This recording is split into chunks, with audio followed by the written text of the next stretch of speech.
Bueno, ahí está. Bienvenidas, bienvenidos, bienvenides a esta primera sesión del curso Teología Queer, Fe y Disidencia, que tendremos con la doctora Gabriela González. Ahora la voy a presentar. Doctora en Estudios Latinoamericanos por la Universidad Nacional Autónoma de México, tutora en 17 Instituto de Estudios Críticos, profesora del Colegio de Estudios Latinoamericanos en la Facultad de Filosofía y Letras de la UNAM. Ha impartido clases en las licenciaturas en Relaciones Internacionales y Ciencias Políticas, posgrado de Estudios Políticos en la FES Acatlán. Ha publicado diversos artículos en revistas y libros especializados en España, Brasil, Ecuador y México, con temas relativos a feminismos latinoamericanos, teologías políticas y disidencias sexogenéricas. Es ganadora del concurso de antologías del Consejo Latinoamericano de Ciencias Sociales, CLACSO, con mujeres intelectuales, feminismo y liberación en América Latina. Es parte del Consejo Académico de la revista Cognita de la Universidad Autónoma de Tlaxcala. Pertenece al Sistema Nacional de Investigadores. Pues un gusto muy grande, Gabriela, que aceptaras esta invitación y vamos a disfrutar mucho estas 4 sesiones que tenemos por delante. Te doy la palabra, Gabriela.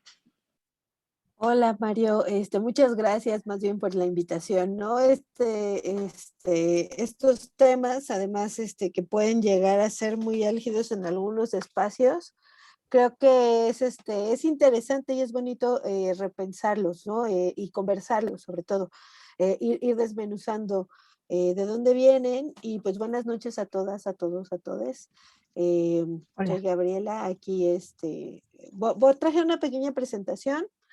Quería empezar estas 4 sesiones, bueno, esta primera de 4 sesiones, pensando un poco en lógicas de cómo se construyó la idea de Dios. Entonces, hay un libro que escribió un antropólogo llamado Arthur Evans, que se llama Brujería y Contracultura Gay, ¿no? Y de inicio suena así, un poco pagano y loco, ¿no? Yo cada vez que menciono este libro siempre la gente se cara de ¿qué?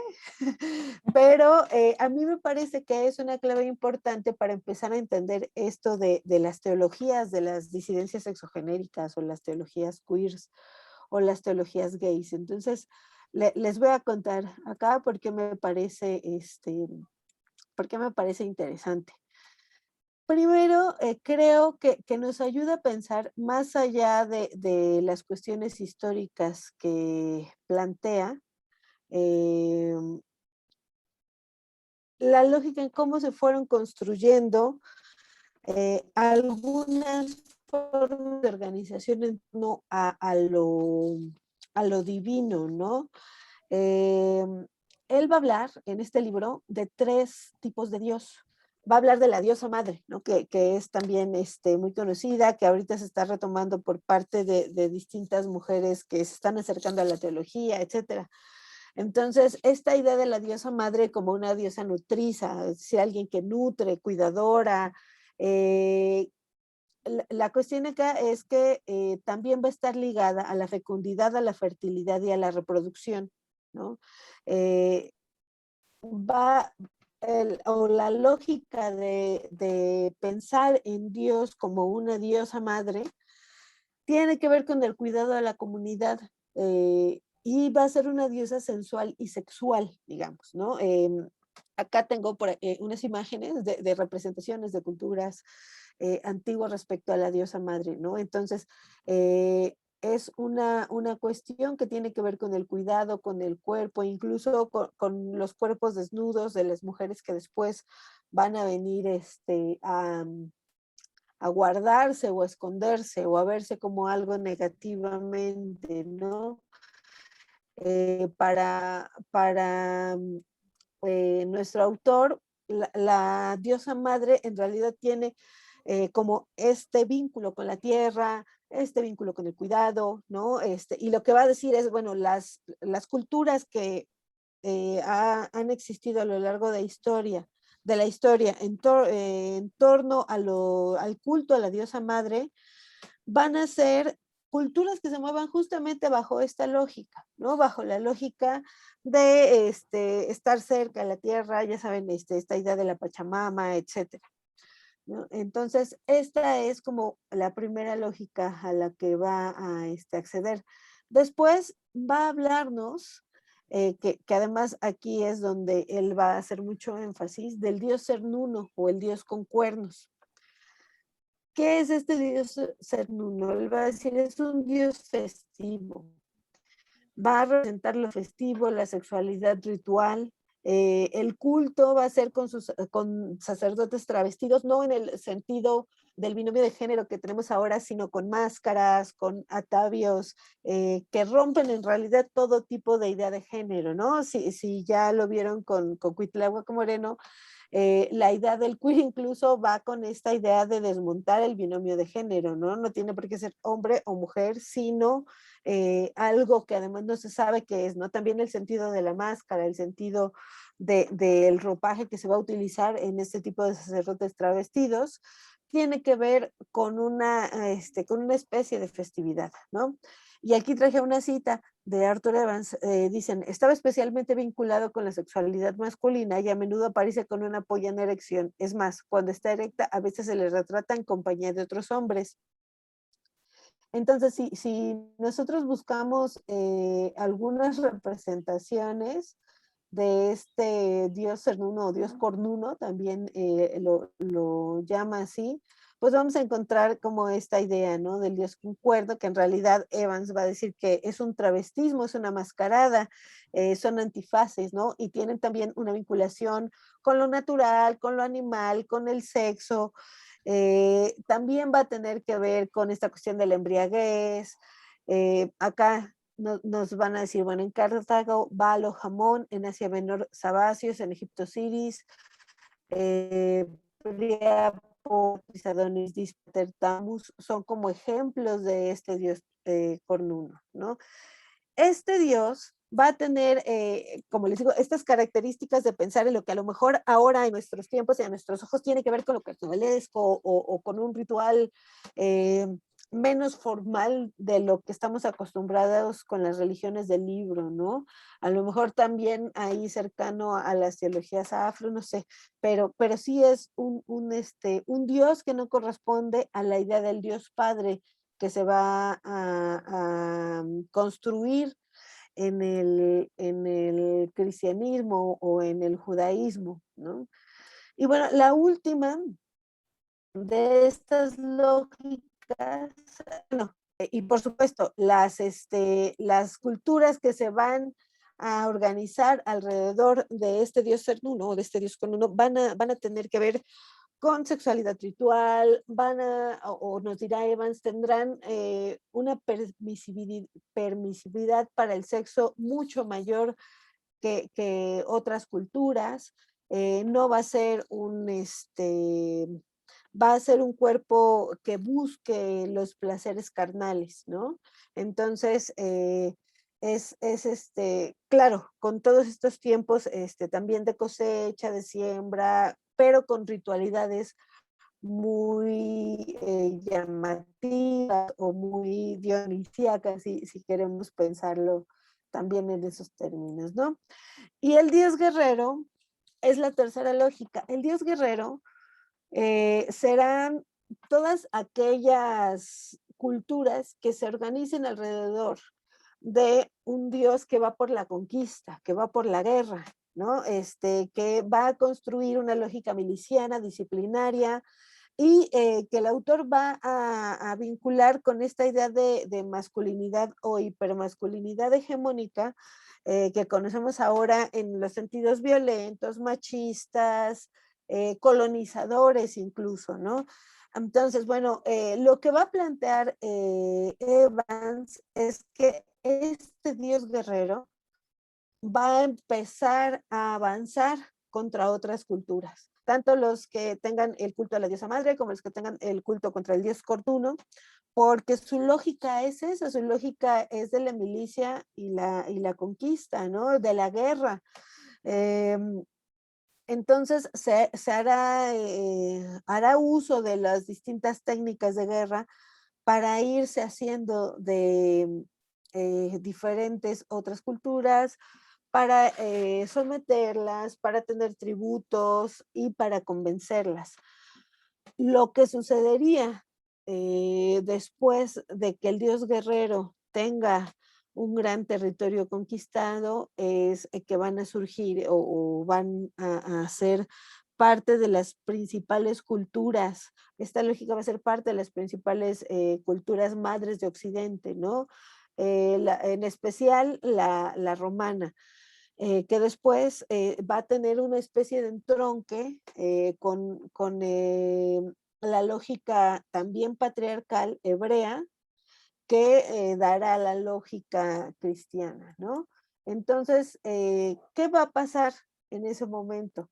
Lo que sucederá nos dirá Evan, es que este dios Cernuno y la diosa madre pasan a formar parte de la ideología de la herejía y el paganismo bajo dos figuras que también creo que conocemos muy bien, el demonio y la bruja, ¿no? Esta idea de la que ya que son parte de la herejía y del paganismo, van a pasar a la clandestinidad, básicamente, van a ser perseguidos, van a ser castigados, por ejemplo, ya saben, ¿no? El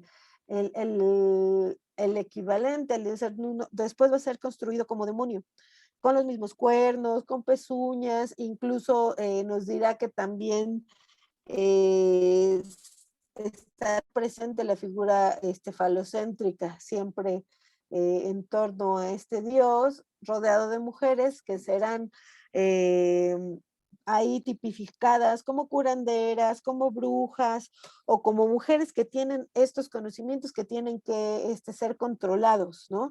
Y bueno, la casa de brujas es el principal ejemplo de esto, pero en la construcción de la demonología del siglo XII va a haber un despliegue de símbolos que son justamente estos, que se van a quedar en el imaginario del occidental, ¿no? Toda Europa central va a empezar a reproducir este tipo de símbolos ya dentro del cristianismo, ¿no? Y bueno, ¿esto qué implica? Esto implica que se va a dar una preeminencia a lo masculino, ¿no? Entonces, la idea de Dios usualmente va a ir anclado a lo masculino, ¿no? Es el Dios Padre. Ya la diosa madre no existe, ya el Dios Cernuno no es malo, es el demonio. Entonces, solo queda esta idea de Dios Padre, que es lo que les decía, como esta suma del Dios guerrero y el ascetismo militarismo hebreo, contra lo femenino o afeminado, como también se le va a construir a este dios Cernuno, que tiene esta libertad sexual que no existe, y se va a cambiar esta idea de lo pagano, del ritual, del carnaval, de lo festivo, por una disciplina corporal antifestiva, ¿no? Entonces aquí también se van a trastocar los valores o los valores eh, festivos van a quedar superpuestos a los valores del cristianismo en este caso, ¿no? Se va a hacer énfasis en el ascetismo. ¿Por qué? Porque se tiene que desarrollar la idea del ejercicio de la sexualidad para la reproducción. Entonces, el sexo por placer va a ser nulificado, va a ser detenido, va a ser señalado, ¿no? La disciplina corporal por eso va a ser importante y va a ser esta lógica. Por eso muchas de las formas de pecado se van a colocar contra el cuerpo y contra el ejercicio de la sexualidad, ¿no? Y bueno, es esto lo que les decía, ¿no? Es un cuerpo disciplinado, es un cuerpo asceta y después va a ser un cuerpo doliente, ¿no? Un cuerpo que tiene que pagar por los deseos que vaya a sentir. El cuerpo en penitencia, este, entonces, el cuerpo ya no es un lugar de disfrute. Y ese disfrute o el placer del cuerpo ya no va a estar ligado a nada divino, ¿no? Al contrario, va a estar ligado a esta cuestión o a este imaginario del demonio, ¿no? Entonces ahí se va a configurar un montón de cosas, o en estas lógicas se configurarían un montón de cosas que todavía venimos arrastrando hasta nuestros días, ¿no? Por ejemplo, el binomio de género, pensar que solo pueden existir hombres y mujeres como esta construcción social que además jerarquiza lo masculino por sobre lo femenino. En ese sentido, las representaciones divinas van por lo general a ser masculinas, ¿no? Aunque existen otras figuras por ahí, incluso habrá por ahí algunas monjas beguinas que dirán que el Espíritu Santo es es un movimiento femenino de Dios. Está la figura de la Virgen que también es ahí controversial entre protestantes y católicas, pensando en los debates de de las teólogas feministas. Pero bueno, esta cuestión del cuerpo va a ser mucho más controlado, porque además se van a conjuntar también el desarrollo de los estados nacionales modernos. ¿Y esto qué implica? Esto implica que el desarrollo de los estados nacionales modernos dentro de un sistema capitalista que apunta hacia la acumulación necesitará de mucha mano de obra para su crecimiento, tanto para la guerra en el enfrentamiento contra otros estados nacionales, como para el trabajo, ¿no? Entonces se necesitan poblaciones que estén centradas en la natalidad, que estén centradas en la reproducción del ser humano. Tiene que ser la mayor cantidad de personas posibles, además pensando que nos encontramos en una época en donde la medicina es incipiente, ¿no? No tenían esta capacidad tecnológica que tenemos ahora, ¿no? La gente moría por pandemia sin posibilidad de vacuna, había muertes de parto, o esto que le llamaban muertes de parto. Incluso por ahí Silvia Federici en Calibán y la Bruja hablará de una Europa precarizada y de una Europa en hambruna antes de venir a la conquista de lo que se construirá como América, ¿no? Entonces, en ese sentido, Europa también necesitaba como estos movimientos y este crecimiento para sobrevivir, ¿no? Entonces, tiene sentido que sea la lógica que se vuelve hegemónica, que prima, porque necesitan reproducir a su población, tanto, insisto, para la defensa frente a estos incipientes estados nacionales modernos que todavía están anclados a las monarquías, como una vez que se encuentra esto que llaman el nuevo mundo y que se va construyendo la idea de América Latina para ir a colonizar, ¿no? Y se necesitaban guerreros y se necesitaban masculinidades muy disciplinadas para la guerra, pero que también tuvieran estas relaciones sexuales encaminadas a la natalidad, ¿no? Entonces, aquellas relaciones sexuales que iban enfocadas al placer van a ser castigadas, van a ser criminalizadas y van a anclarse inevitablemente a la idea de pecado, ¿no? La iglesia va a ser en ese sentido, o las iglesias van a ser en ese sentido instituciones de disciplinamiento, ¿no? O que van a ayudar con la idea, sobre todo con la idea de pecado. Acá un par de ejemplos, ¿no? Agustín de Hipona y Pablo de Tarso van a ir construyendo 4 pecados contra el cuerpo. La prostitución, que van a llamar fornicari o pornoi, las y los adúlteros, quienes buscan solo el placer en el sexo, los moios o malacoi, y los masculorum concubitores, que serán considerados sodomitas, ¿no? Más adelante serán llamados sodomitas con esta interpretación del pasaje bíblico de Sodoma y Gomorra, que además justamente, y lo veremos en clases siguientes, está siendo reinterpretado por las teologías, primero por la teología gay y luego por las teologías queer, ¿no? Ellos, por ejemplo, dirán, y aquí me adelanto un poco,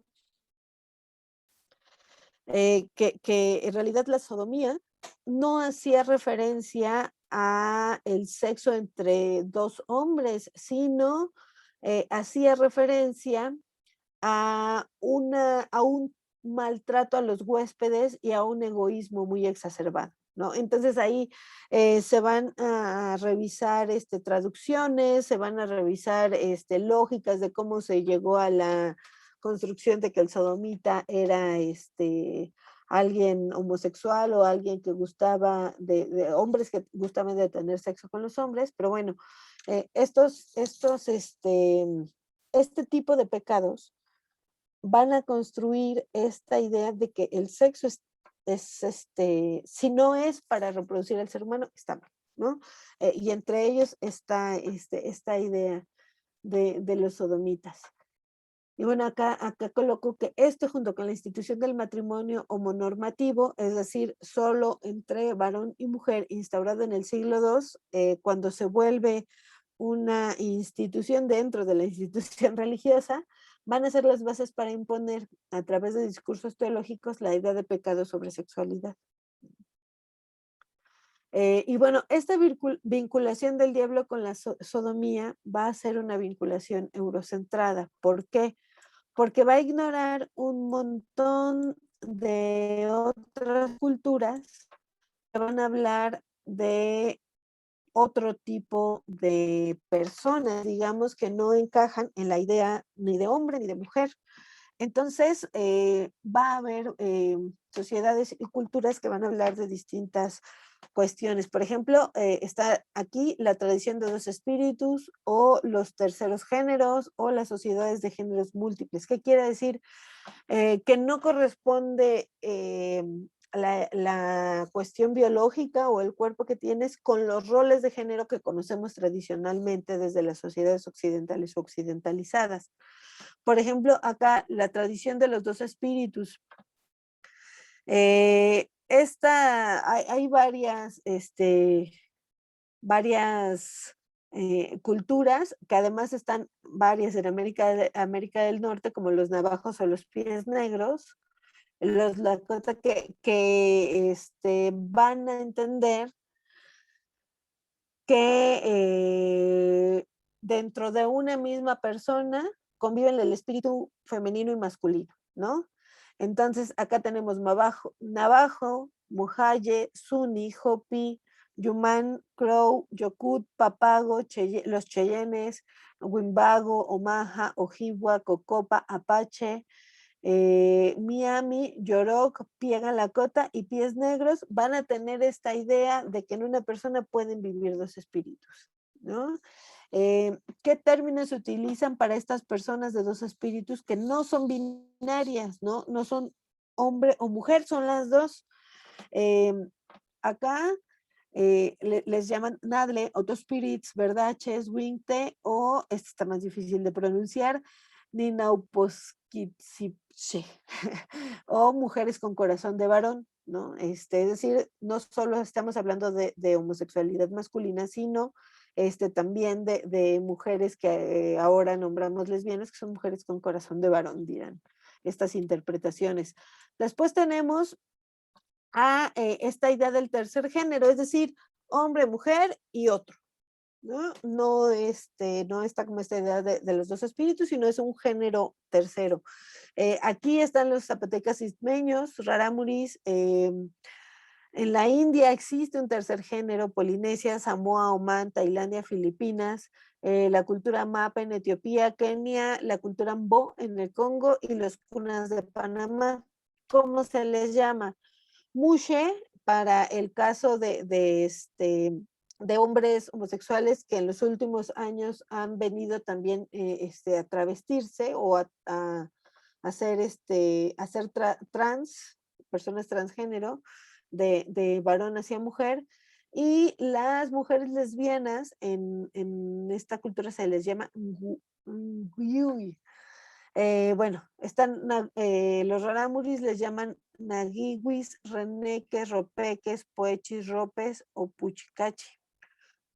Tenemos aquí igras, osaris para el caso de la India, mahu para el caso de Polinesia, en Samoa son Afafine, en Oman Shanit, en Tailandia Bayot, en Filipinas Allí, en la cultura male de Etiopía, Bantut, Binabage, Bading, Laquino, Tomboy o Ashtime, ¿no? En Kenia, en la cultura Mbo, Mangaico, y los cunas de Panamá les van a llamar Omeguit. Es decir, hay un montón de culturas que van a identificar esto. Y después va a haber otras sociedades que van a identificar un montón de géneros, no nada más hombre, mujer y otro, sino pueden ser, hay culturas que tienen 5 o 7 géneros, por ahí Oyegumi oyeron que va a decir que los yorubas tienen 5, una cosa así. Entonces acá los ejemplos son los bugis de Indonesia o los cuiquis siberianos. Los primeros tienen 5 géneros: hombre, mujer, hombre que actúa como mujer, mujer que actúa como hombre, e identidades mixtas y no permanentes, ¿no? Es decir, tienen esto que ahora conocemos como LGBTT+, Q+, también está presente en otras sociedades, ¿no? Y estos de los 7 géneros, masculino, femenino, 3 géneros ulteriores para los biológicamente varones y otros 2 para las hembras biológicas. Entonces, esta tabla me parece importante porque nos hace ver que en esa diversidad de culturas, en esa diversidad de religiones o religiosidades, también encontramos formas de interpretar la construcción genérica y el ejercicio de las sexualidades, ¿no? No es algo ajeno, o no es, por ejemplo, hay gente que dice que ser gay o ser bisexual es una moda. En realidad no, son figuras o personas que están presentes en diferentes culturas, en diferentes momentos de la historia, que se han denominado de distinta forma y que no encajan en el binomio que construyó Europa Central muy claramente, que después fue la lógica hegemónica que fue calando en todo el mundo, que es el binomio de hombre o mujer, ¿no? Entonces, esta es una lógica, además, insisto, con tintes coloniales. En este sentido, la construcción, bueno, después de esta idea de la construcción del sodomita en Europa Central, cuando se viene a territorio latinoamericano, se va a reproducir esta idea. Entonces, lo que va a suceder es que en un montón de culturas precolombinas o pueblos originarios de América Latina, también estas identidades van a pasar a la clandestinidad, igual que pasó con estas culturas que fueron consideradas herejes o paganas. Acá va a suceder lo mismo, ¿no? Hay un libro que se llama Descolonizando al sodomita de los Andes, en donde hace justamente esta reconstrucción histórica de cómo a partir de los discursos de sodomía, las disidencias sexogenéricas en el área andina van a pasar a la clandestinidad, o siempre van a estar como en este espacio under, en este espacio de lo oscuro, considerado lo malo, ¿no? Para continuar con esta idea de hombres y mujeres. En el caso de México, por ejemplo, se dice que el Imperio Azteca también tenía este corte masculinista, militarista, ¿no? Sin embargo, había territorios a los alrededores de Tlaxcala y no recuerdo qué otro lugar en Hidalgo, en la zona Ñañú u Otomí, en donde se permitía que hubiese comunidades de personas que gustaban del mismo género, ¿no? Entonces son también estos ejemplos de una lógica militarista, masculinista, de conquista, frente a otros pueblos que tienen una visión distinta frente a estas diversidades exogenéricas. La conquista de América Latina, o esto que nos dicen que es la conquista de América Latina, por ahí algunos autores dirán que es la ocupación de América Latina, etc., ¿no? en realidad es una guerra por los cuerpos, es una guerra por las almas, en el sentido de, se tenía que evangelizar para poder justificar las condiciones de vasallaje que se van a desplegar, pero es una guerra por los cuerpos, ¿no? Y acá pienso en la explicación que da Rita Segato respecto a la guerra en su libro de la nueva guerra contra las mujeres. Ella va a decir, bueno, lo que sucede es que esta cuestión de la conquista de cuerpos femeninos o feminizados, cuando hay una ocupación por parte de un ejército que proviene de otro territorio, no es nueva, es una lógica de guerra. ¿Por qué? Porque cuando conquistas a estas poblaciones que se consideran más indefensas, le das un golpe moral al ejército al que estás combatiendo, ¿no? Porque no pudieron defender a sus poblaciones. Entonces habrá esta conquista por los cuerpos que además va a pasar por un ejercicio de sexualidad violenta, la violación heterosexual, ¿no? Y bueno, estas lógicas van a reproducirse durante mucho tiempo en las iglesias cristianas de las múltiples, mm, este, ay, se me fue la palabra.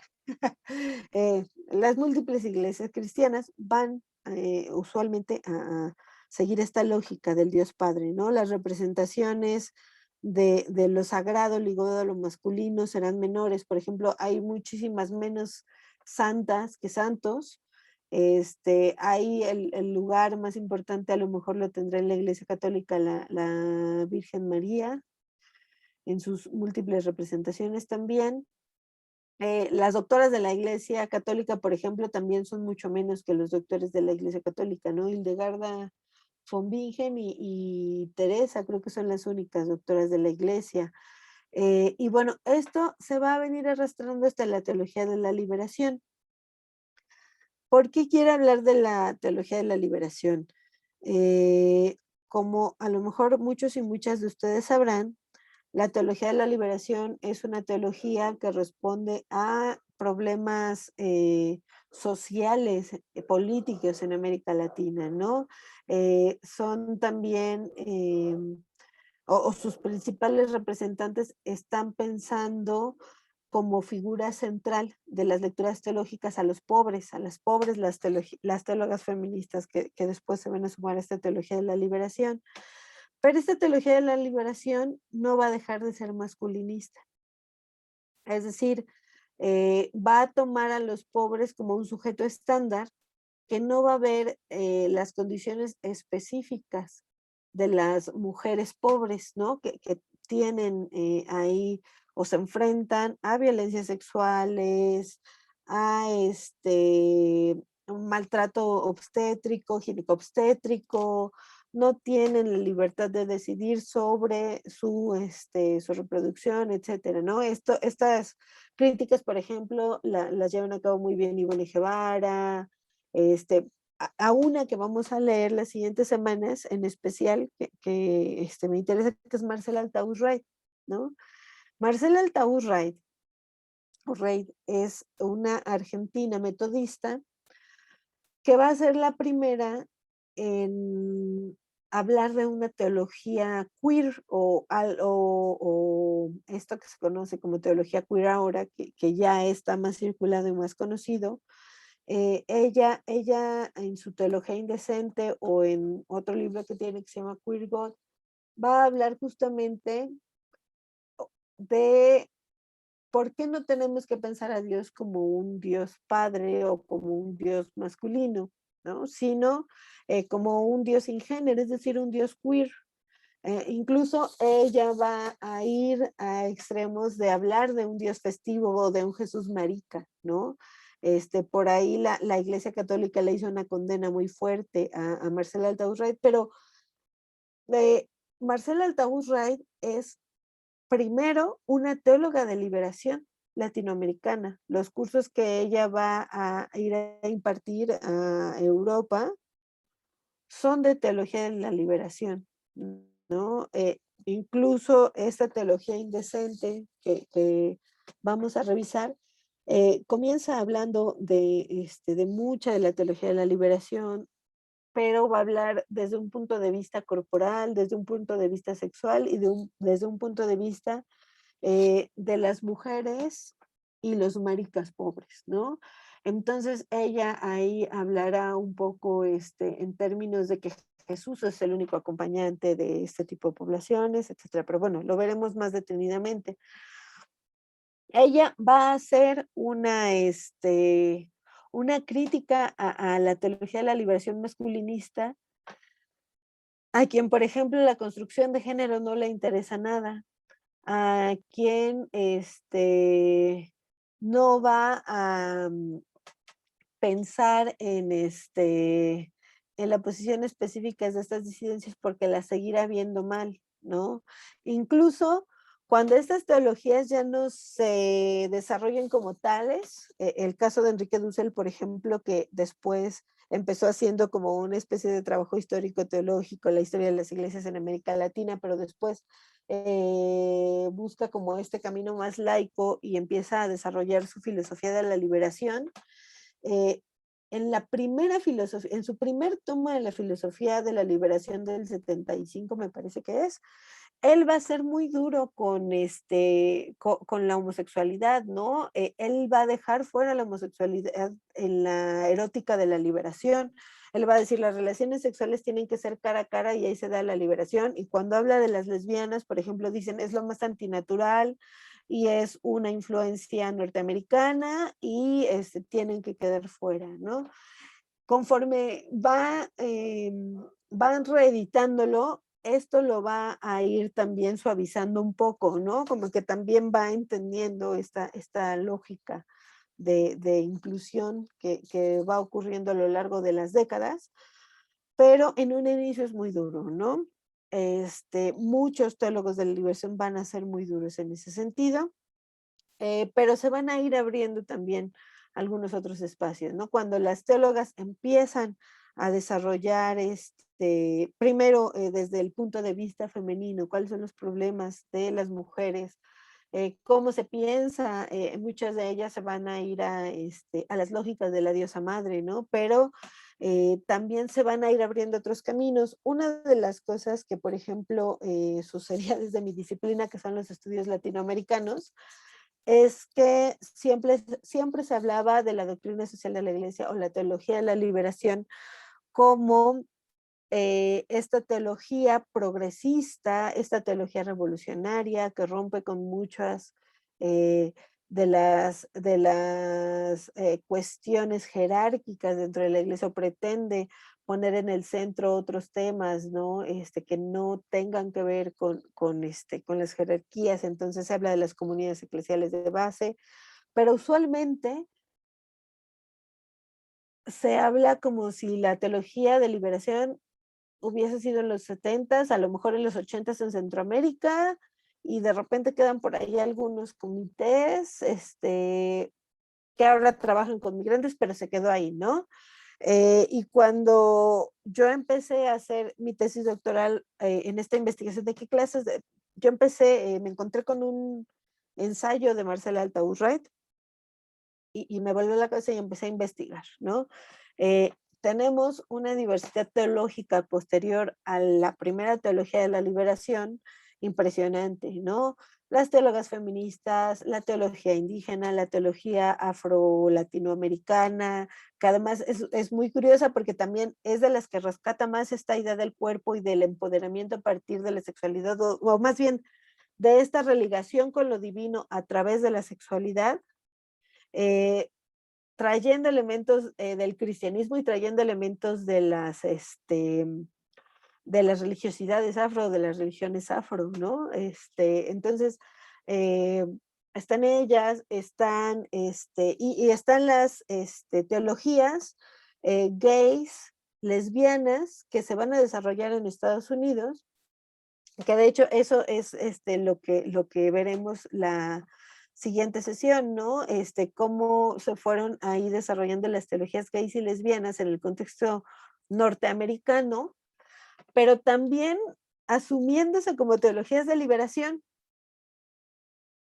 no desde el punto de vista del pobre, sino desde el punto de vista de los gays y las lesbianas, que además, también dentro de un marco muy normalizado o sea, querían ser como los buenos gays, ¿no? Bueno, ya lo discutiremos la siguiente semana. Este, porque están muy interesantes estos movimientos, ¿no? La teología de la liberación no quedó nada más en poner en el centro a los pobres o la doctrina social de la iglesia, sino hubo un montón de gente que dijo, claro, es que Dios o lo divino se puede encontrar en todas y todos los que hemos sido rechazados en esta idea masculinista de construir a Dios, ¿no? Entonces, a mí eso me parece eh, políticamente muy interesante, porque además permite a todas estas comunidades que han sido excluidas de la normalidad posicionarse o encontrar una forma de religarse con lo divino, ¿no? Decir, bueno, yo también puedo tener la dignidad de religarme con lo divino, y van a empezar a desarrollar estrategias hermenéuticas de exégesis distintas, ¿no? Uno de los pasajes, por ejemplo, que la teología gay va a reinterpretar es la amistad entre Jonathan y se me fue Jonathan y David, ¿no? Entonces él va a decir, van a empezar a hacer como, bueno, es que era una amistad entre varones, y va ahí a decirse que eres la persona más importante, más cercana, y cuando muere Jonathan, entonces va a ser ahí toda una tragedia, porque se muere esa persona tan cercana y que tanto amaba, ¿no? Así se utiliza además el término amor. Entonces van a decir, bueno, es que ¿por qué no podemos pensar o interpretar que era un vínculo de amor entre dos varones, ¿no? Pues porque está la lógica patriarcal que va a ir excluyendo este tipo de cuestiones, ¿no? Entonces, creo que es importante. Una de las cosas importantes también que me parece que hace la teología de la liberación, antes de que se me vaya este hilo, es el cambio de la idea de pecado. ¿Por qué? Porque la teología de la liberación empieza a pensar en términos de pecado histórico o pecado estructural, porque como su sujeto para pensar lo divino es el pobre, entonces va a decir, bueno, el problema es que, o el mayor pecado va a ser el despojo que hacen del trabajo y de la riqueza de otras personas, ¿no? En ese sentido, el capitalismo es un pecado social o es un pecado estructural, porque se está haciendo de la riqueza de los demás, se está haciendo de la vida de los demás, ¿no? En términos de explotación laboral y en términos de despojo, ¿no? O de toda clase de despojo, digamos, ¿no? Entonces, ahí se va a mover esta idea tan central de el pecado alrededor del cuerpo y alrededor del ejercicio de la sexualidad, que funcionó muy bien como dispositivo durante muchos siglos, a pensar en una idea de pecado basados en la injusticia, ¿no? Y en una injusticia que va jerarquizando a las personas por clase, ¿no? Y ahí será también una de las cosas por las que van a criticar mucho a la teología de la liberación, porque va a tener este lenguaje marxista, va a adoptar mucho del lenguaje marxista de la lucha de clases o de la explotación, o la exégesis que van a hacer va a ir mediada por estas cuestiones de cómo el hombre busca la acumulación, busca los bienes terrenales, en vez de buscar el amor al prójimo, etcétera, ¿no? Entonces creo que en ese sentido, este movimiento de descentrar el pecado del cuerpo y de la sexualidad, sin querer, porque también la teología de liberación, insisto, era masculinista, nos permite pensar una idea de otro pecado, que no está nada más sobre la conciencia de un solo sujeto, sino de un actuar colectivo, además, ¿no? Entonces, bueno, esas son como las principales lógicas de las que quería que como dejar base para pensar que la idea de Dios Padre es una construcción histórico-social, ¿no? Porque al final, no sabemos exactamente cómo se pueda construir a Dios, ¿no? Incluso por ahí habrá quien haga la crítica a nominar a Dios, a darle un nombre a Dios, porque cuando se le da nombre, se le da un nombre masculino, ¿no? No es un nombre neutro. Bueno, ahí los musulmanes también tienen sus reservas con eso, ¿no? Pero su principal profeta es varón. Entonces, estas mediaciones o como las figuras principales de mediación entre lo divino y el ser humano van a ser varones, también va a ir construyendo enfoques patriarcales. Y sobre todo, estos enfoques patriarcales van a ser o se va a dar en las religiones del libro, ¿no? Las religiones más importantes, el judaísmo, el cristianismo, el islam. Entonces, y quienes van a quedar fuera, por ejemplo, que ni siquiera van a alcanzar el estatus de religiones, porque no tienen libro y porque se mueven en otra lógica, las religiones afro, por ejemplo, ¿no?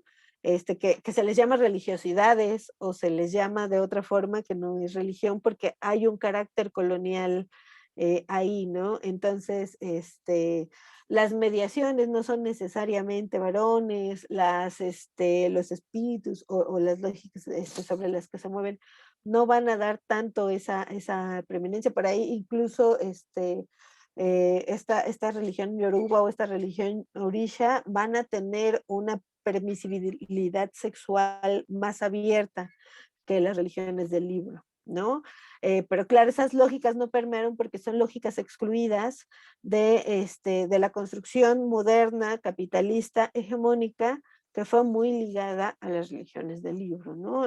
Sobre todo el cristianismo, tanto desde el catolicismo como desde el protestantismo. Otra de las cosas curiosas es que la teología de la liberación nace en América Latina principalmente entre pensadores católicos. Después se va a abrir el panorama hacia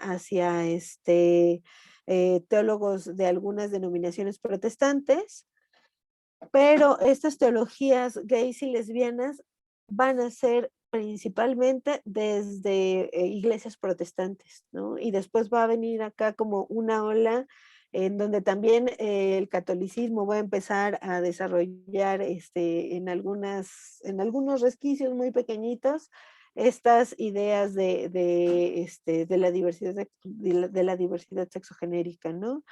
¿Qué más? ¿Qué más? Bueno, las iglesias metodistas son mucho más abiertas también a las diversidades sexogenéricas en general. Como les dije, Marcela Altaúz-Wright, que es así la pionera en este tipo de teologías. Ya después, en Edimburgo, en donde ella va a estar dando clases, van a irse desgranando otras teólogas queer, ¿no? También una cosa curiosa es que al principio las teólogas queer eran teólogas, ¿no? Hay, por ejemplo, teólogas queer en Estados Unidos, teólogas queer en Edimburgo, y en América Latina van a ser más teólogos que se van a autodenominar teólogos queer, ¿no? Salvo Marcela Altaúz-Wright, ahí también va a empezar a haber otros intentos, ¿no? Pero bueno, no sé si ustedes tengan comentarios, dudas.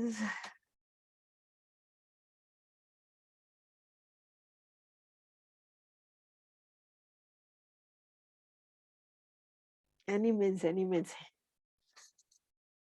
Si quieren aventarme jitomates, también avientan jitomates, ¿no?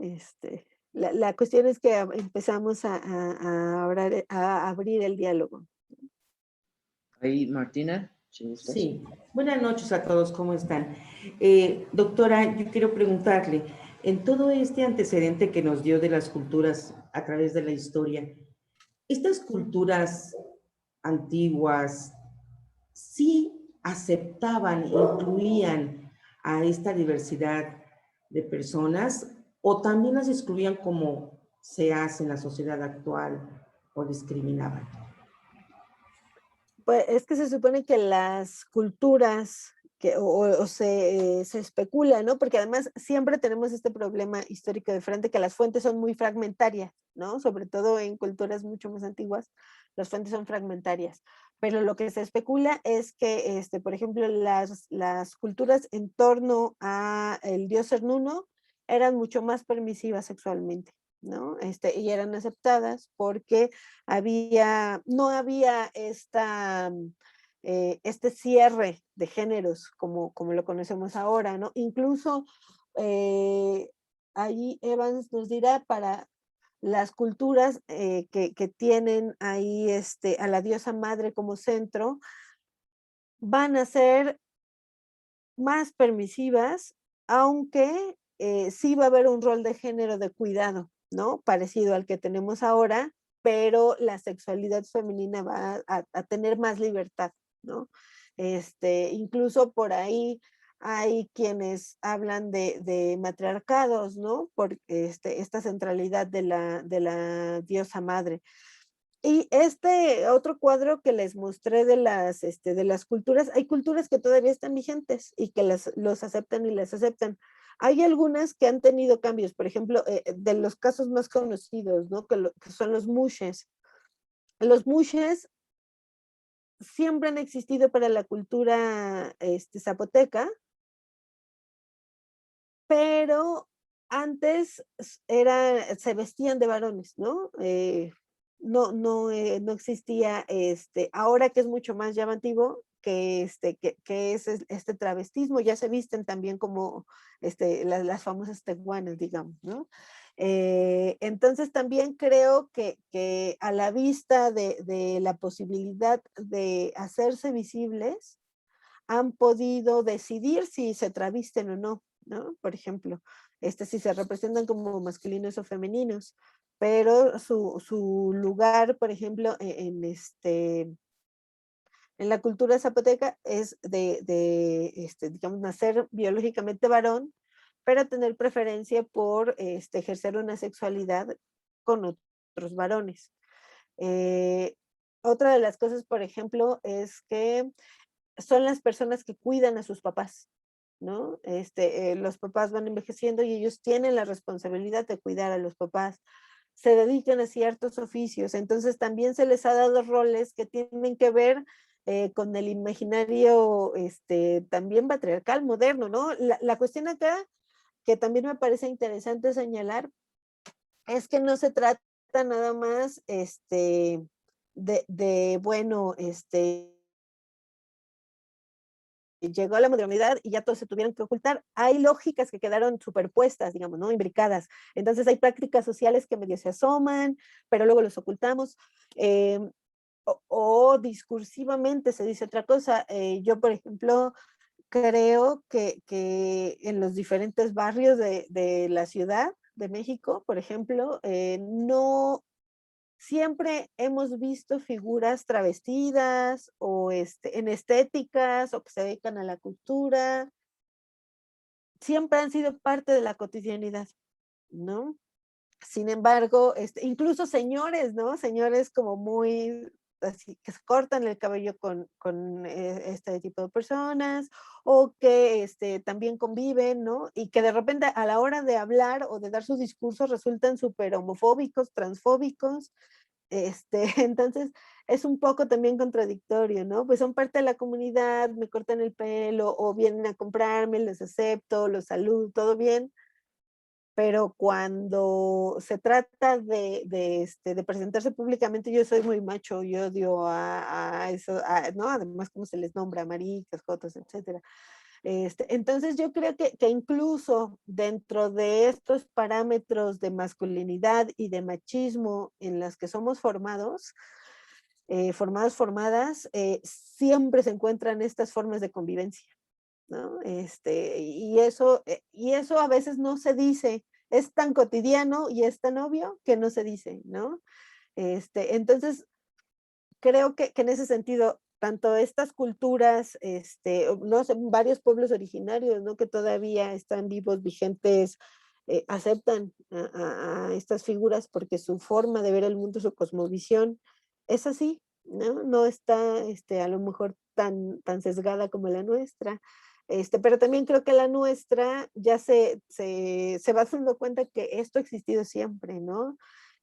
O ha pasado como secretos en familia, ¿no? El tío que nunca se casó, o la tía que siempre vivió con la amiga, eh, son cosas que se quedaban en el terreno del chisme en vez de pasar al terreno de la aceptación, ¿no? Como personas que siempre han estado presentes en todas las comunidades. Gracias, doctora. Gracias. No, ¿de qué? Guadalupe, alzas la mano. Sí, buenas noches a todos, todas. Hola. Una pregunta, ¿qué nos puedes comentar sobre la griega Safo? Y la otra, tengo entendido que en algunas culturas, cuando una mujer es lesbiana, le otorgan el mismo derecho como el hombre, que incluso les llegan a dar la autoridad de bienes como el hombre y no como mujer. Y otra parte importante en nuestra sociedad, cómo se fue degenerando la no aceptación a la homosexualidad, puesto que en la antigüedad, si no era bien vista, pues tampoco era señalada. Sí, bueno, Safo es también una de las figuras más conocidas, ¿no? Como mujer lesbiana que además fue capaz de organizar cierto territorio, o al menos eso nos dice el mito, ¿no? Yo creo que es importante repensar estas figuras porque otra vez nos hace saber que han estado presentes todo el tiempo, ¿no? También hay debates en torno a hablar de esta romantización de la homosexualidad griega, ¿no? Porque era permitida para ciertas élites, que incluso Evans, en este libro que les mencionaba de Brujería y Contracultura Gay, va a decir, es que a lo largo de la historia las élites siempre se ha permitido las prácticas homosexuales, pero la disciplina va a ser sobre el resto del pueblo, ¿no? Entonces ahí va a ir colocando ejemplos. Y yo creo que un poco tienen razón estas críticas a la romantización de la cultura griega, ¿no? Porque entonces es la cultura sabia, es la cultura de los efebos, del maestro que tenía ahí relaciones, y era una forma de transmitir el conocimiento, pero también era una sociedad esclavista, ¿no? Era una sociedad que tenía a las mujeres jerárquicamente debajo de los ciudadanos que eran varones. Era una sociedad en donde existía la prostitución, las pornaye, ¿no? Es decir, eh, tanto mujeres como hombres jóvenes estaban al servicio del deseo del masculino, ¿no? Del masculino inteligente, pudiente, etcétera. Entonces, creo que es importante, y también en ese sentido la figura de Safo es importante porque muestra que hay otras posibilidades, ¿no? De pensar esa organización social. Entonces, creo que estamos en ese sentido en un momento de reinterpretación importante de muchos de los mitos históricos, ¿no? Del rescate de figuras que antes no eran visibles en la historia. Pero, insisto con esto, la dificultad es que nos llegan fuentes fragmentarias y no es posible decir, es que ocurrió tal cual nos lo han narrado, ¿no? Lo que podemos cuestionar es, Safo de verdad pudo gestionar este territorio autónomo como nos lo han narrado, o a qué otras interpretaciones o qué otras vicisitudes podemos pensar sin extrapolar además históricamente nuestra visión de la sociedad actual. Entonces es un poco, creo que el problema. Respecto a cómo es que se fue construyendo esta idea de exclusión a las disidencias sexogenéricas. Creo que a mí por eso me gusta esta interpretación de Evans, ¿no? Tiene que ver con la conquista del territorio, tiene que ver con esta imbricación entre una idea militarista de conquista, pero esta idea de pureza hebrea,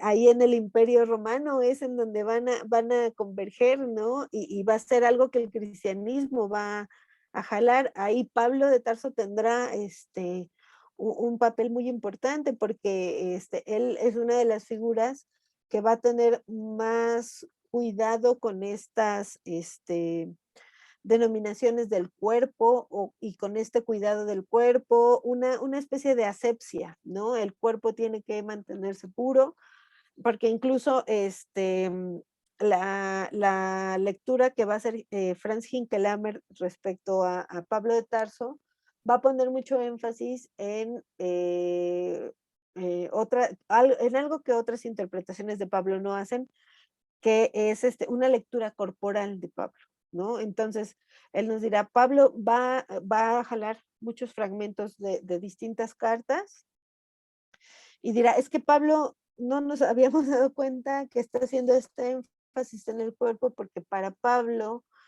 la resurrección va a ser en el mismo cuerpo que tuviste en vida.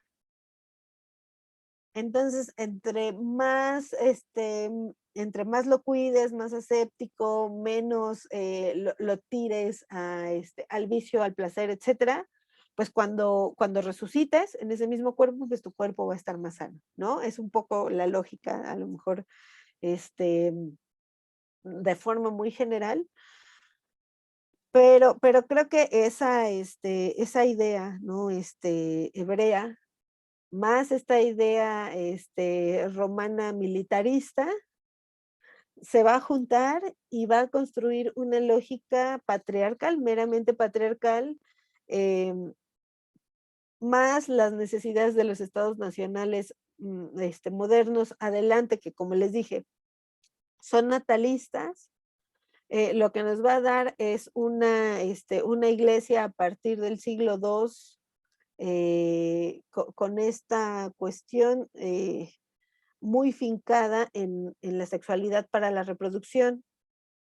Cuando esa sexualidad es para el placer, tiene que ser considerada lo malo, ¿no? Tiene que ser considerada pecado. Entonces es cuando, pues claro, la relación homosexual o la relación entre disidencias sexogenéricas no va encaminada a la reproducción, ¿no? Podemos pensarla en términos de placer, podemos pensarla en términos de deseo, podemos pensarla en términos incluso de cariño, ¿no? O de ternura, porque casi siempre se pone énfasis nada más en el sexo, ¿no? Pero como una forma de vinculación de los cuerpos, de cariño, pero no tiene ese sentido reproductivo que se va a buscar en determinada época, ¿no? Entonces yo creo que poner este foco en la relación heterosexual reproductiva y colocar a todo lo demás como pecado, es lo que se va a arrastrar, porque además fue políticamente muy rentable para el control de la población, ¿no? Entonces, pues claro, el hombre que no cumplía el mandato de masculinidad heterosexual, es decir, el hombre que no estaba contribuyendo para su estado nacional con hijos, iba a ser señalado e iba a ser castigado, ¿no?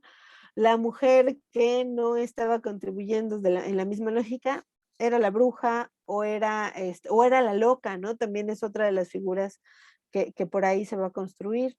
Entonces, la cuestión es que esa lógica se fincó en muchas de las lógicas de los estados modernos capitalistas, ¿no?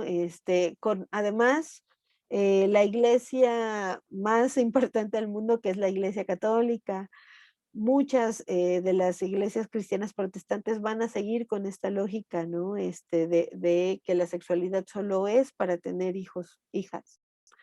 Entonces, creo que ese énfasis natalista, más las lógicas machistas, masculinistas, es lo que va a evitar que que se dé dignidad a estas otras formas, ¿no? De considerarse o de construirse genéricamente o sexualmente.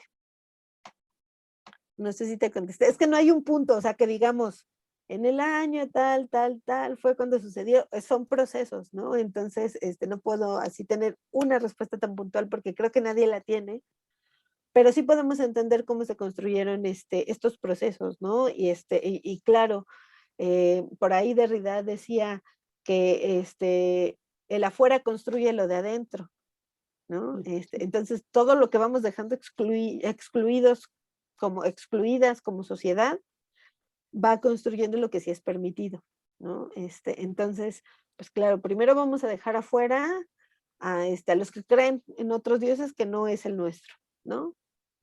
Después vamos a dejar fuera a los que no tienen hijos. Después vamos a dejar afuera a los que además se están vinculando con los de su mismo género por placer.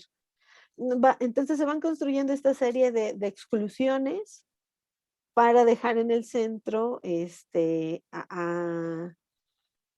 a esta relación natalista heterosexual. Sí, de alguna manera vamos marginando también el amor de Dios, ¿no? Porque el amor de Dios es incondicional y nosotros lo vamos marginando a, valga la palabra, ¿no? A nuestro placer y no a lo que es la voluntad del amor. Sí, de Gracias. hecho, no, ¿de qué, Guadalupe? De hecho, eso del amor universal de Dios, e incluso del amor no entendido por los seres humanos de Dios hacia todos los seres, va a ser uno de los argumentos de las teologías gays. Incluso por ahí hay una vertiente de las teologías gays que son ecologistas, ¿no? Porque van a hablar de un amor universal e inmenso e inconmensurable de Dios hacia los seres vivos, ¿no? Seamos como seamos, y no nada más antropocentrados o androcentrados, ¿no? No nada más centrados en la humanidad, sino en todos los seres vivos. Entonces, creo que también eso abre un montón el panorama, ¿no? Pues Vamos. muchas gracias. De nada, de nada. Yo quería participar. ¿Me escuchan bien? ¿Sí? Ah, ok. Yo quería participar ahorita que estaban comentando acerca de esto y me surgió la duda de si tú creías que para tener una conversación acerca de lo queer es primero necesario entablar una conversación acerca de la corporalidad, del deseo, de la sexualidad, porque creo que muchas veces, como nos acabas de explicar, ¿no? En el curso de la clase, es algo que está sumamente vinculado, ¿no? Entonces, por ejemplo, yo que vengo de una familia protestante, y bueno, yo también soy protestante, hay mucho hincapié en la doctrina de Pablo acerca de lo que hay que hacer, lo que está mal y lo que no es puro, ¿no? Y cómo eso nos aleja de la presencia de Dios. Entonces, es algo que se sigue enseñando a la juventud y es algo muy preocupante porque, bueno, para empezar, yo no puedo, por ejemplo, llegar y afirmar que la homosexualidad no está bien dentro de mi comunidad, porque para ellos la palabra de Dios es la máxima autoridad, ¿no? Entonces, la falta de, no sé si realmente es la falta de investigación, de profundidad en estos temas es lo que les prohíbe ver más allá, porque también creo que, no sé, he llegado a la conclusión de que si ellos no aceptan que eso está bien y no es pecado, entonces, pues en realidad no hay nada que les pueda cambiar como esa forma de verlo, ¿no? O sea, entonces, no sé, ¿crees que primero es necesario hablar sobre el tema de la corporalidad antes del tema de lo queer? Sí, fíjate que creo que es como de los temas complicados a veces, ¿no? ¿Por qué? Porque muchas de las personas en diferentes, yo me atrevería a decir, en todas las iglesias, tienen muy poca formación teológica. Solo se mueve mucha de la participación en las iglesias a partir de interpretaciones que hacen los sacerdotes, los pastores, etcétera, ¿no?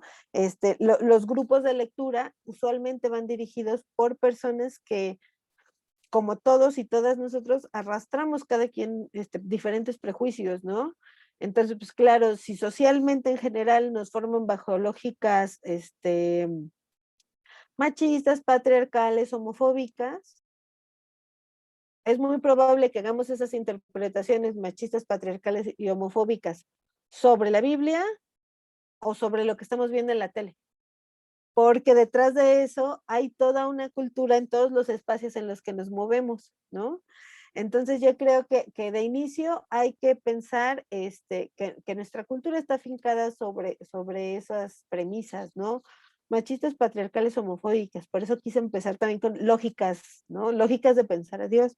Que además, y ya cuando empezamos a leer a teólogos o teólogas, a mí me pareció, o sea, yo fui muy feliz durante esta investigación, fue una investigación de 4 años, pero por ejemplo fui a dar con Maimónides, y él dice, es que no se le puede dar un nombre a Dios, porque si le das un nombre, se le vas a dar un nombre que implique que es algo. Usualmente es un nombre de varón. Usted lo tenía tan claro hace no sé cuántos siglos, y Dios no tiene género, ¿no? Dios no tiene género, Maimónides, hace un montón de siglos. Pero como las lógicas imperantes y las lógicas que van ganando, digamos, ¿no? Las que se vuelven hegemónicas, dicen otra cosa y se vuelven populares, entonces es difícil desanclar las interpretaciones populares de esto. Y claro, ¿no? Entonces llega una teóloga a decir, es que Dios no tiene género, entonces es queer. Entonces la gente la señala así los núcleos más duros dicen, es que esta señora, bueno, si hubiésemos leído Maimónides, a lo mejor sabríamos que eso se viene diciendo por parte de muchos teólogos a lo largo de la historia, ¿no? Porque justamente pensando en Dios como esto incomprensible, esto que escapa al entendimiento humano, que solo se puede sentir, ¿no? O por ahí dirán los musulmanes que ni siquiera se puede representar. Acá nuestras iglesias lo han representado para acercar más a la gente, ¿no? Entonces, incluso también pensando en esta representación, eurocentrada que se hace de Cristo, ¿no?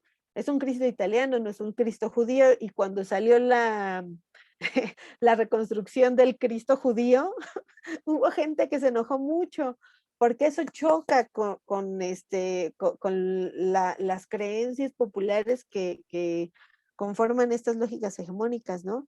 Entonces, yo creo que sí es importante hablar del cuerpo, pero también es importante que saber, como en tu caso, ¿no? Que bueno, dices, yo soy protestante, yo estoy ejerciendo una fe, porque el resto de mi comunidad sigue moviéndose sobre estas ideas, ¿no? Tiene que ver primero porque toda la cultura, occidental u occidentalizada, como el caso de las de América Latina, aprendimos estas lógicas durante muchos siglos. ¿Y cómo las aprendimos? Pues con escarnio, ¿no? Muchas veces muy violenta, como la casa de brujas, ¿no? O sea, la casa de brujas fue contra mujeres, con algún conocimiento, pero también fue contra los sodomitas. Los sodomitas eran una de las figuras perseguidas. Entonces, pues claro, queda la idea de que si sales a lo público, te van a quemar, o de menos te meten a la cárcel, ¿no? Y eso va construyendo miedo, un miedo social, que ha ido cambiando, ¿no?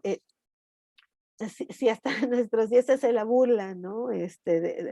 A los varones que son muy afeminados o que se consideran muy afeminados, se les hace la burla siempre desde niños, ¿no? Entonces, esas son formas de disciplinamiento del cuerpo y de la sexualidad, ¿no? De las expresiones de las personas. Entonces, en ese sentido, creo que incluso va contra la expresión natural de las personas, ¿no?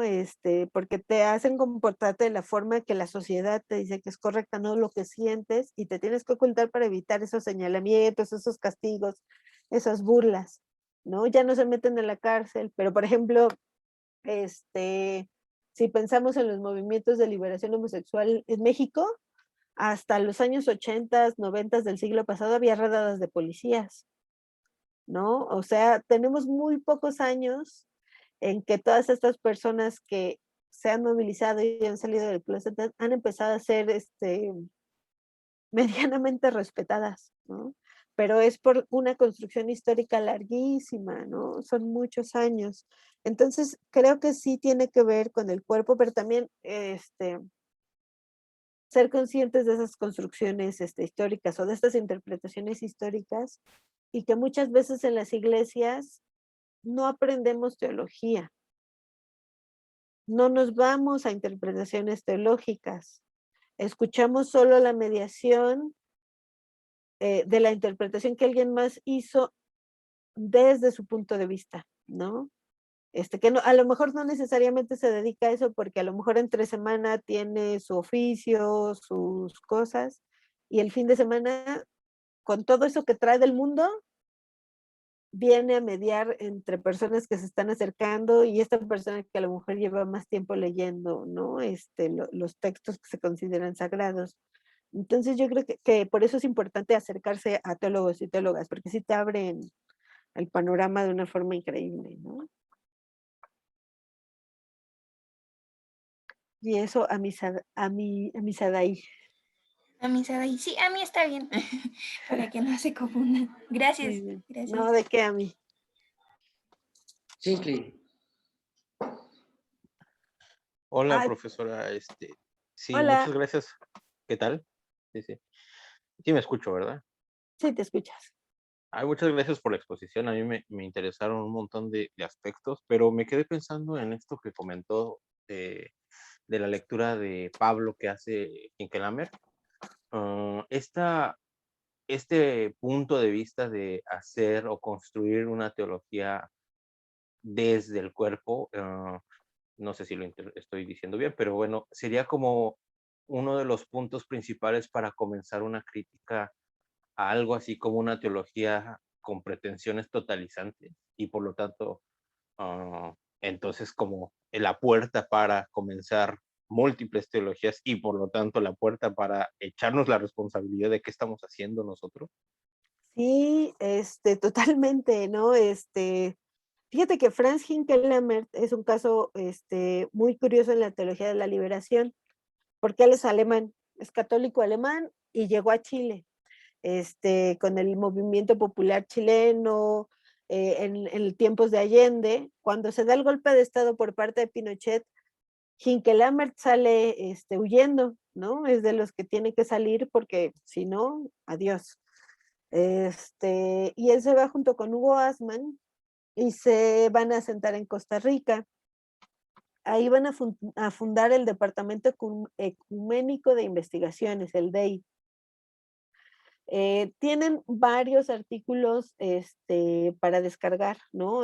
Toda la revista del DEI han hecho un esfuerzo por digitalizar muchos números de finales del siglo XX para acá, y tratan un montón de temas teológicos, ¿no? Teologías afro, teologías protestantes, teologías indígenas, la diversidad de teología, o sea, ya hice la crítica a la teología de la liberación que es masculinista, pero la teología de la liberación abrió una posibilidad que no alcanzamos a ver desde América Latina. O sea, abrió la posibilidad de estas interpretaciones en el norte desde las diversidades, abrió la posibilidad de teologías afro que antes no se habían cruzado, no se habían pensado, ¿no? La teología afro-latinoamericana, digamos, tiene un antecedente muy importante con la Black Theology en Estados Unidos, ¿no? Que es como parte de esta Black Nation, el orgullo negro, que se desarrolla ahí con los Panteras Negras en los 70s, 80s en Estados Unidos. Pero la Black Theology abreva de la teología de la liberación. O sea, la teología de la liberación va a poner un ejemplo de cómo reinterpretar, y también será una de las críticas que las teologías ortodoxas le hagan a la teología de la liberación. La va a llamar contextualista, ¿no? Porque va a decir, porque la teología de la liberación va a decir, es que desde donde estamos hablando está el pobre, está, ¿no? Ya después las teólogas feministas dirán, no, es que está el pobre, pero está la mujer pobre. Entonces, van a ser estas teologías contextualistas, y aquí más bien la contrapregunta sería, ¿pero qué teología no lo es? ¿No? La teología ortodoxa se da en un contexto europeo, central, solo de varones, que además son varones con condiciones específicas que se llaman, o que se dicen, no sé si asexual es la palabra, pero a lo más se dirán heterosexual. Jamás, si alguno de los teólogos ortodoxos es homosexual o gay o disidente, lo va a decir, ¿no? Porque eso va contra la institución en la que se mueve. Entonces también es una teología contextualista. La cosa es que como están en sitios de privilegio, pues ya pueden desacreditar a las demás, o pueden decir, es que tu teología es contextualista. Hay justamente hay por ahí un libro del DEI, de uno de los primeros encuentros de teólogos afro, y uno de los testimonios de una teóloga afro a mí me llamó mucho la atención, porque ella decía, es que el problema es que siempre creemos tener la verdad de Dios desde nuestras distintas denominaciones o creencias. ¿Y por qué no podemos pensar que cada quien tiene una parte de la verdad? ¿No? Entonces, pues los afro tenemos una parte de la verdad desde nuestra experiencia. Ya pasamos por esta experiencia de esclavitud, ¿no? De secuestro, trata de personas de esclavitud, este es trabajo forzado, el proceso de liberación, que además este proceso de liberación lo van a vincular con la liberación de los hebreos de Egipto, ¿no? Entonces, van a ser interpretaciones de esas cosas desde su punto de vista, ¿no? Pero, insisto, creo que abre la posibilidad, la teología de la liberación va a abrir la posibilidad a un montón de otras comunidades que habían sido excluidas del trabajo teológico de empezar a hacerlo, ¿no? Y a mí eso me parece súper valioso, porque saber que como comunidad excluida tienes un vínculo con la divinidad, es algo que casi que estaba prohibido, ¿no? Y ahí se jerarquiza lo humano, y ya no, y entonces ya pierde lo divino, porque ya es político, ya es social, ya es humano, ¿no? Entonces, sí, yo creo que es importante, por ejemplo, pensarlas desde contextos urbanos, ¿no? No es lo mismo a lo mejor una lectura teológica desde contextos campesinos a el contexto urbano. Hay muchas cosas que pueden, como decía esta teóloga, irnos dando comprensiones o interpretaciones de Dios, que al final no la vamos a tener completa porque es algo inconmensurable, es algo, ¿no? Que escapa o que escaparía a toda comprensión humana, pero sí se pueden ir haciendo bajarlo, digamos, ¿no? Que era también como la lógica de la teología de la liberación, conseguir el reino de Dios en la tierra, es decir, acabar con todas estas jerarquías que construyó lo humano.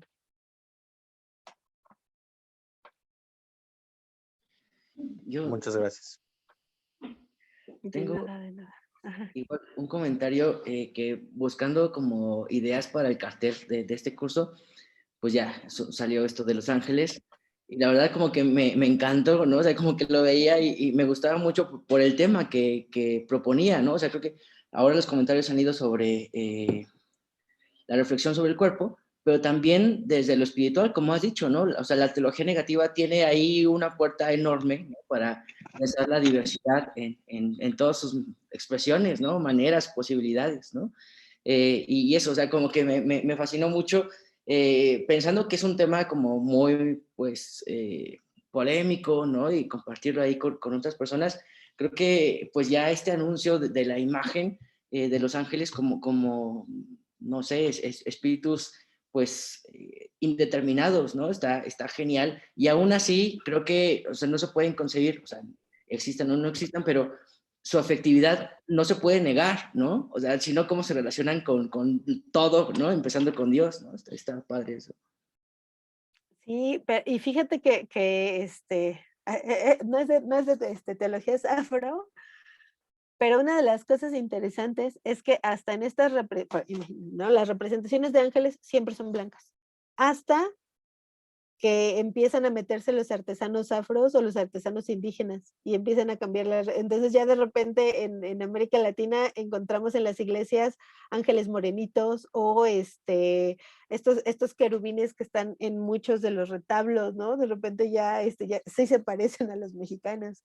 Entonces, estas representaciones son disputas, ¿no? Y una representación que no tenga género, ¿cómo le haces para representar algo divino o algo fuera de lo humano que no tenga género, ¿no? Entonces también son estas cuestiones de representación que señalas, Mario, están buenos.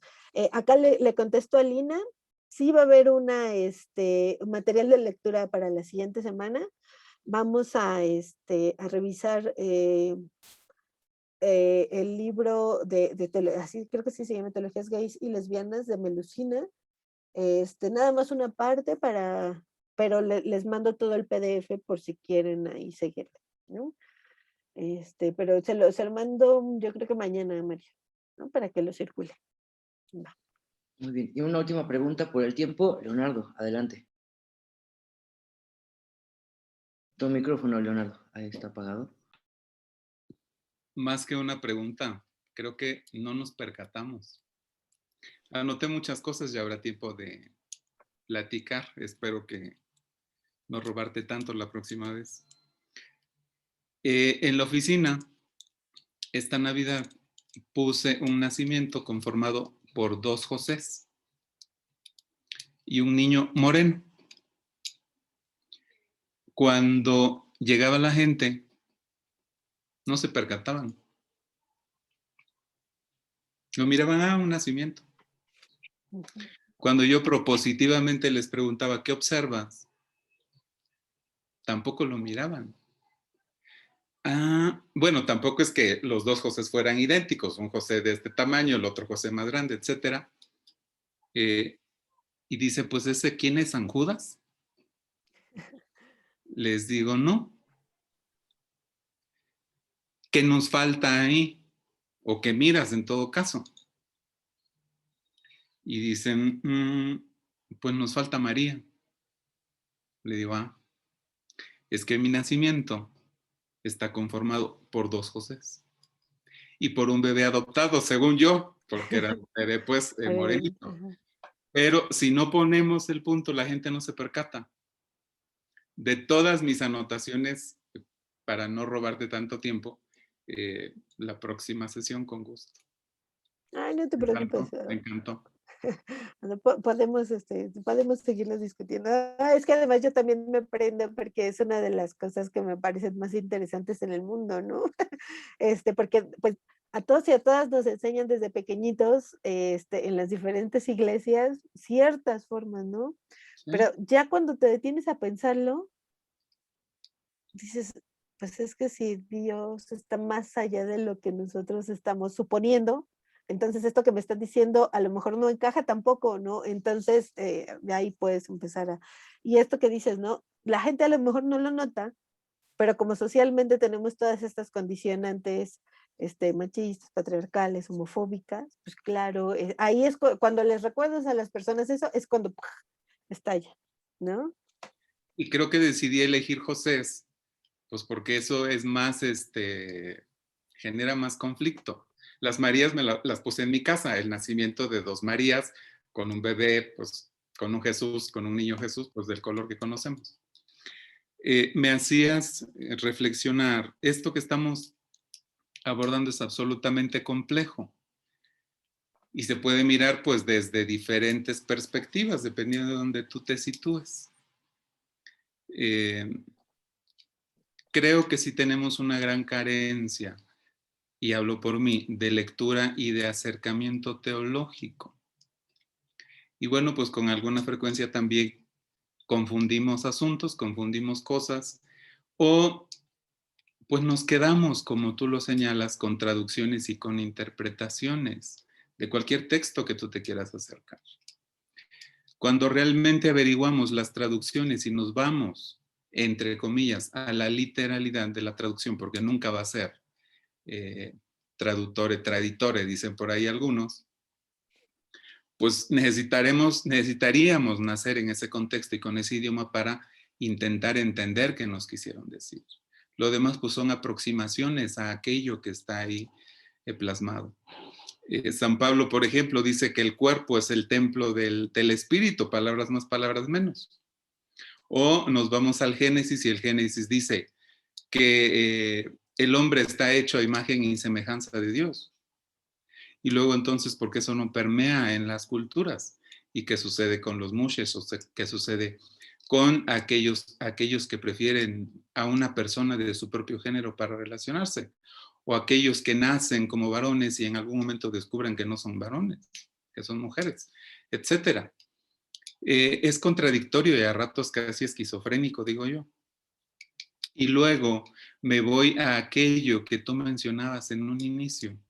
Y pareciera entonces que en las culturas primitivas, primigenias o como quiera que se le denominen, pues había más apertura, entre comillas, o había más, no sé si tolerancia o comprensión, no sé qué palabra usar, porque en efecto pues son estudios etnográficos que nos permiten acercarnos un poco, pero pues nunca vamos a tener el contexto y la realidad pues de lo que vivieron estas personas.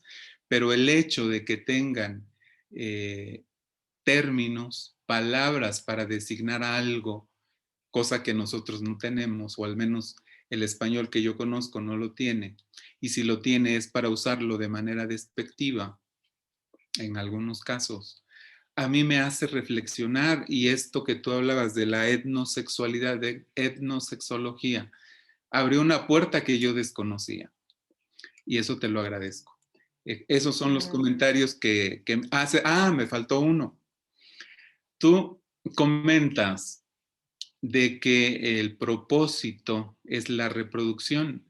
Y luego me pregunto, ¿qué sucede entonces con aquellos matrimonios homoparentales que quieren tener hijos? No es un propósito de reproducción. También ya sé que biológicamente no se pueden reproducir. Dos varones o dos mujeres o como sea. Pero ¿cómo encaja esto? También quieren tener hijos, también quieren ser papás, mamás o como sea que se determinen. ¿Esto qué es entonces? Fíjate que hay, Todo por eso me ejemplo, hace reflexionar. no, es que está bueno porque yo, por ejemplo, pienso en que son dos lógicas distintas, ¿no?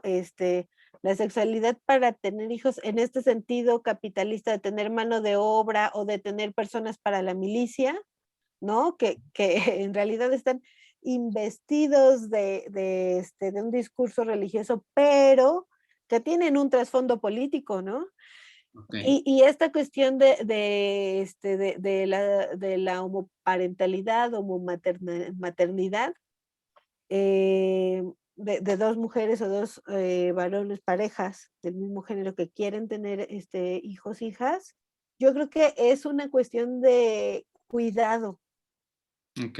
¿no? O sea, no es de reproductibilidad en sí, sino de cuidar a alguien, acompañarlo en su crecimiento, ¿no? Y yo creo que son lógicas distintas, porque no es que quieras tener hijos para el Estado o para trabajar o para la guerra, lo que quieres es cuidar a alguien, ¿no? Y creo que esa es una lógica diferente, o al menos creo que ahí podría también entenderse de esta forma, ¿no? Este, Y eso me parece como un acto de cariño, un acto de ternura, que no se lee desde lo social, por todo lo que ya comentamos que nos atraviesa. Y esto de las lecturas antropológicas, también una de las cosas que a mí me llama mucho la atención es que las personas que se dedican a la teología, estudian antropología, hasta física, ¿no?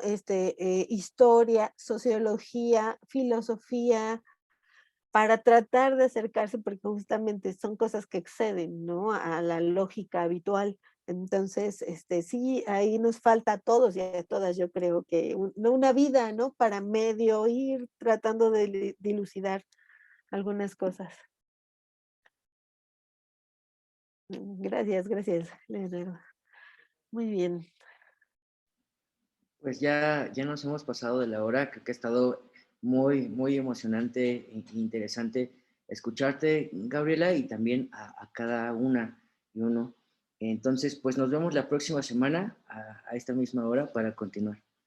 Súper. Muy bien.